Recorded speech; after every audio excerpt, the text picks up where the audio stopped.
my most treasured listeners, paragons of taste, champions of discernment, and the sort of people who would never dream of tracking mud onto a silk carpet.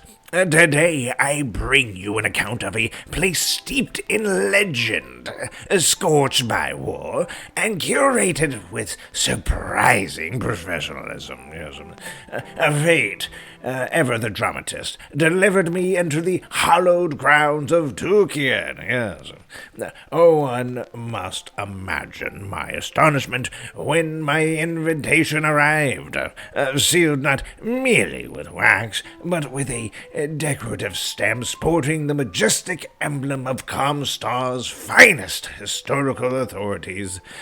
The document proclaimed, Sir Bartholomew Featherstonehaugh, you are hereby invited to participate in a guided tour of the sacred battlegrounds of Tukayyid, so that you may behold the scenes upon which history bent its knee.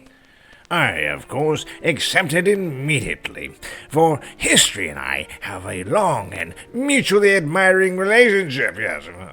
And thus I descended upon Tukayyid, a world of forests, fields, marshes, mountains, and solemn quiet, a world where nature has reclaimed what mankind so spectacularly smashed, burned, trampled, and exploded.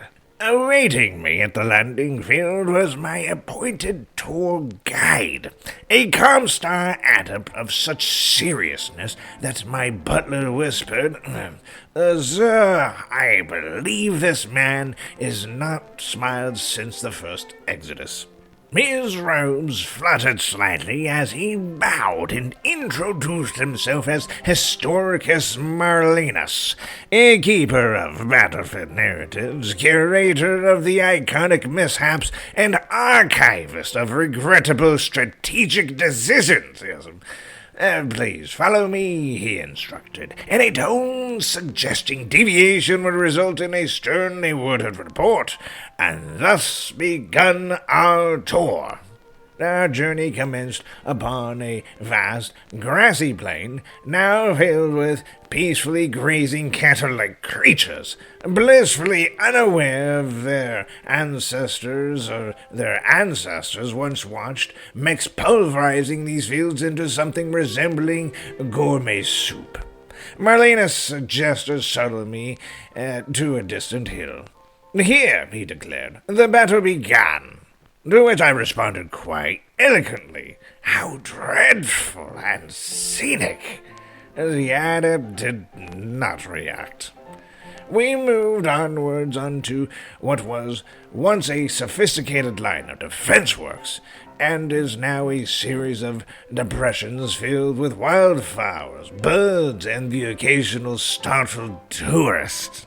Marlenus explained at length the tactical significance of these trenches. I nodded dutifully, at length, as though I understood. My butler, meanwhile, wandered off to photograph a bird that had perched dramatically on a half-buried autocannon housing. Yes. And next we entered a forest where the trees bore scars of ancient lasers, shells, and sheer indignation of armies. Thick stumps rose like grim monuments, and in several spots the charred remains of battle-mech chassis were deliberately preserved. Marlenus announced, "This section has been left untouched for educational value." I leaned in. Educational in what way? That war, he replied, is a poor landscaper. My butler jotted down this in his notebook with an air of profound admiration. Yes.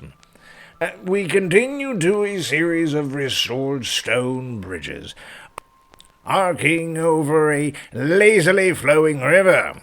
According to Marlenus, these were rebuilt exactly as they were before their spectacular demolition.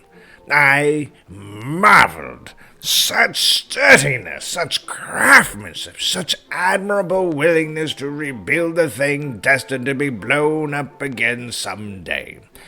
Marlenus blinked. I suppose. Yes, it was his only reply.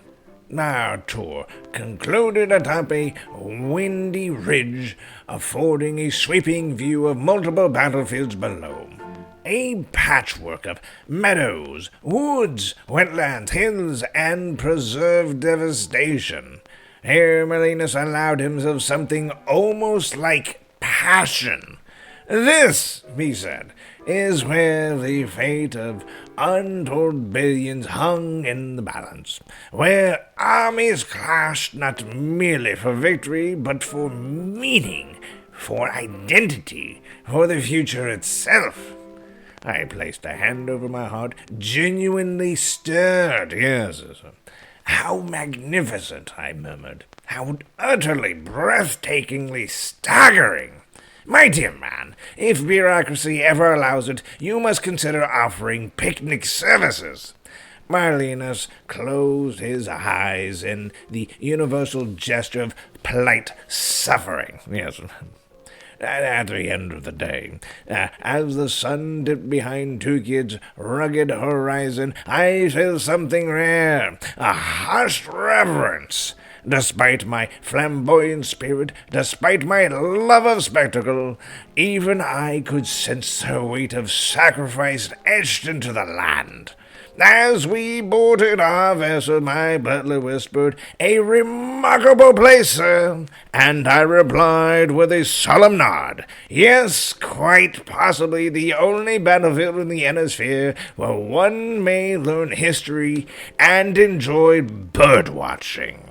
Thus concluded my grand tour of Tukayyid, a place where titans once clashed, where destiny was sculpted amidst smoke and thunder, and where even a noble of my refined station may find himself humbled by the sheer scale of humanity's endeavors. Yes. Until next time, for the first prince, and all those who sacrifice, may it never be forgotten.